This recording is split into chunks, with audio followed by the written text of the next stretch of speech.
Napukaw ang atensyon ng ginang na si Alice nang makita niyang nagbibilang ng pera ang kanyang binatang anak na si Terence.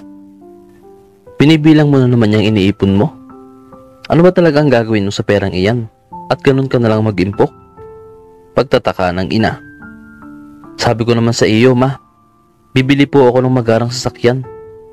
Bala ko pa nga pong kumuha ng isa pang trabaho para mas mabilis akong makaipon. Kulang na kulang pa talaga ang perang ito para makabili kahit na lumang sasakyan. Tugon naman ni Terence. Akala ko ay nagbibiro ka lang noong sabihin mo sa akin na nag-iipon ka para sa isang sasakyan. Makakabili ka naman ng sasakyan sa perang iyan. Pwede kang bumili ng bisikleta. Biro pa ni Alice. Ikaw talaga, ma, lagi mo akong niloloko. Basta, balang araw, makakabili rin ako ng sarili nating sasakyan. Hindi ka na maglalakad mula dito papuntang palengke. Ako naman po ang maghahatid sa inyo. Dagdag pa ng binata. Kahit walang sasakyan, anak, ay ayos lang sa akin. Basta ipangako mo lang na pagsisikapan mong mapaunlad ang buhay mo. Sana nga ay maabutan ko pa yung pagkakaroon mo ng sasakyan. Wika muli ni Alice. Bata pa lang talaga si Terence ay gusto na nito ng sasakyan. Noon pa lang ay nag-iipon na siya para matupad niya ang pangarap na ito. Labis ang kanyang pagtitipid para lang kahit paano ay may mailagay siya sa kanyang alkansya. Tanging ang inang si Alice na lang ang kasama ni Terence sa buhay. Bata pa lang kasi siya ay umao na ang kanyang ama. Tila na ipamana nga ng ama kay Terence ang hilig sa mga sasakyan. Malayo rin kasi ang bahay ni Terence sa kabayanan. Sa palengke naman, nagtitinda ang kanyang ina, kaya hirap ito na magpapalit-palit ng mga sasakyan habang dala ang kanyang mga paninda. Isang araw, nakaipon na ng 60,000 piso itong si Terence. Papunta na sana siya sa isang tindahan ng mga gamit ng sasakyan. Nais kasi niyang malaman kung magkano pa ang kulang niya para makabili. Halos manlumo itong si Terence dahil nasa 200,000 piso ang pinakamababang sasakyan ng kanyang nasipat. Matagal-tagal na pag-iimpok pa pala ang kailangan kong gawin. Siguro ay kailangan kong maghanap ng iba pang pagkakakitaan. Sambit ni Terence sa sarili.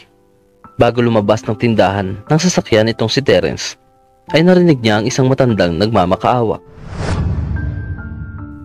Manong, wag na po kayong makulit. Hindi nga po kami bumibili ng sasakyan nang tulad sa inyo dito. Sa iba na lang po kayo lumapit. Saad ng ginoong tagapangasiwa sa isang matanda. Kahit lapitan mo lang at tingnan saglit, kailangan ko lang ng pera. Giit ng matanda. Naku, dito pa lang ay kitang-kita ko na po ang sasakyan ninyo. Kulang na lang ay gasolina at posporo para masilaban na yan. Hindi na po yan mapapakinabangan pa. Sambit muli ng lalaki. Patuloy sa pagmamakaawang matanda. Ngunit pinagtabo yan lamang ito ng mga tauhan ng tindahan ng sasakyan. Nang makita ito ni Terence ay agad niyang nilapitan ng matanda. Ano po ang problema, tatang?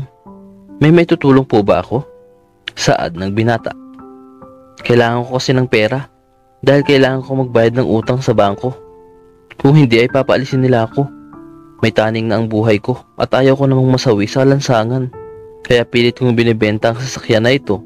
Nang sa gayon ay kahit paano'y may matuluyan pa ako habang naghihintay ng aking oras.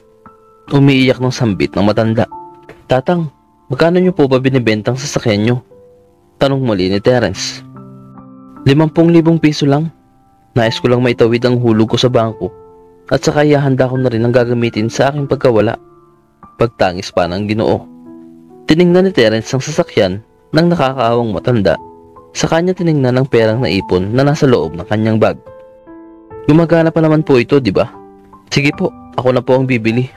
Bilhin ko po ng 60,000 piso. Wika ni Terence. Totoo ba yung sinasabi mo, iho? Talagang bibilhin mo itong lumang sasakyan ko? Kahit na lumang-luma na ito ay gumagana pa naman. Maraming salamat sa iyo. Akala ko ay mamamaalam ako sa mundong ito na nasa lansangan.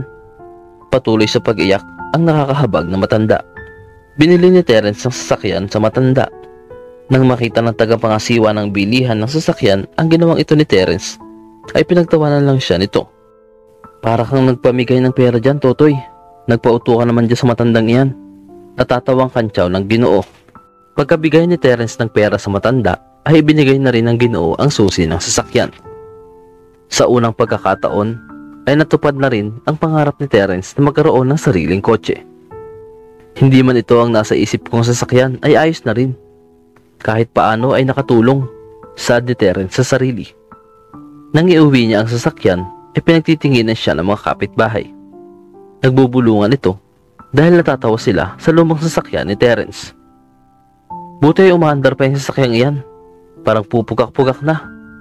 Masabi lang na may sasakyan ka no? Kung ako ang papipiliin ay maglalakad na lang ako kaysa sumakay sa sasakyan na yan.